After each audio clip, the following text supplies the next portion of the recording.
El doctor Jorge Mercado es un médico argentino que vive hace 17 años aproximadamente en Nueva York y es jefe de área en el hospital de Nueva York en Brooklyn. Y le toca justamente enfrentar el coronavirus en una ciudad que está justamente diezmada por esta pandemia. Doctor, gracias por este contacto. Buenas noches. Buenas noches, Gerardo. ¿Cómo le va? Muy bien. Bueno, ¿cómo definir hoy la situación que desde aquí parece ser de cerca del desborde del coronavirus en esa ciudad? Bueno, en este momento la ciudad está incluso pensando en reabrir porque la cosa está mejorando un poco ahora. Los hospitales ya han pasado ese desborde del que ya hemos sido protagonistas todos los médicos aquí en la ciudad de Nueva York, y en estos momentos estamos viendo lo que se llama ya no tanto el aplanamiento de la curva, sino el descenso de la curva.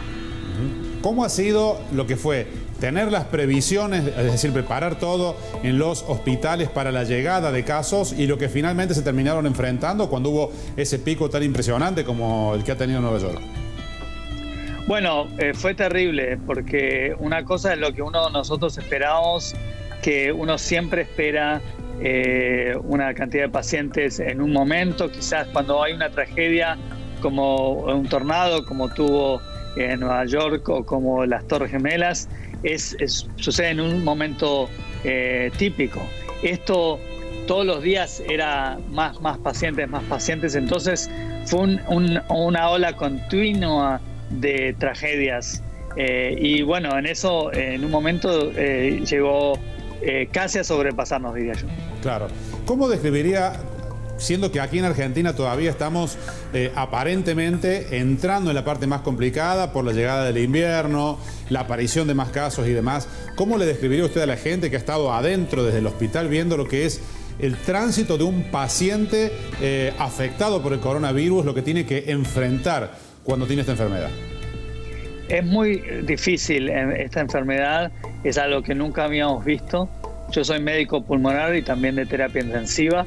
Estos pacientes sufren mucho, son pacientes de todas las edades. Lamentablemente, una de las cosas que primero nos dimos cuenta de los reportes que venían de China e Italia era que no eran pacientes de alta edad, sino que hemos visto pacientes de 18, 20, 30, 35 años y les falta el aire, necesitan oxígeno, altas concentraciones de oxígeno.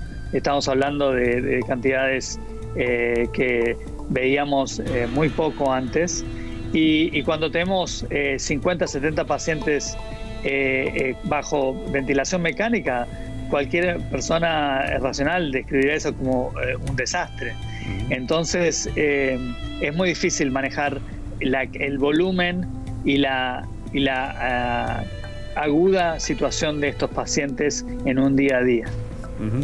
Doctor, ¿cómo ha sido para la comunidad médica, especialmente usted como médico, escuchar los mensajes que ha tenido Donald Trump? Por ejemplo, primero minimizando la gravedad de esta pandemia, después con mensajes como, por ejemplo, ese mensaje confuso respecto de inyectarse desinfectante, que ha tenido también un efecto indeseado. Todas esas cosas que han venido del gobierno central, ¿cómo las vivieron los médicos?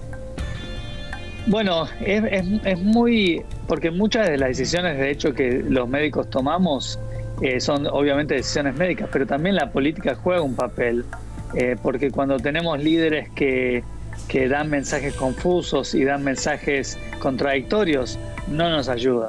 No nos ayuda al manejo de estos pacientes, no nos ayuda en lidiar con las familias. Por ejemplo, cuando al principio dijo sobre la hidroxicloroquina, sin ningún tipo de basamiento científico ni de evidencia, de repente nos fuimos obligados a empezar a tratar a todos estos pacientes, y muchos pacientes tuvieron efectos adversos de la droga y sin ningún tipo de beneficio. Entonces yo a los políticos creo que un mensaje bien claro es de que nos dejen a los médicos hacer la medicina, que es lo que sabemos hacer, y que bueno, los políticos hagan la política, que es lo que supuestamente ellos tienen que hacer. Doctor, ha sido muy amable y ojalá que se profundice este descenso en la cantidad de casos y se normalice la vida allí. Muchas gracias por este contacto. Muchas gracias y saludos a Córdoba, y espero que sigan así como están ahora. Gracias.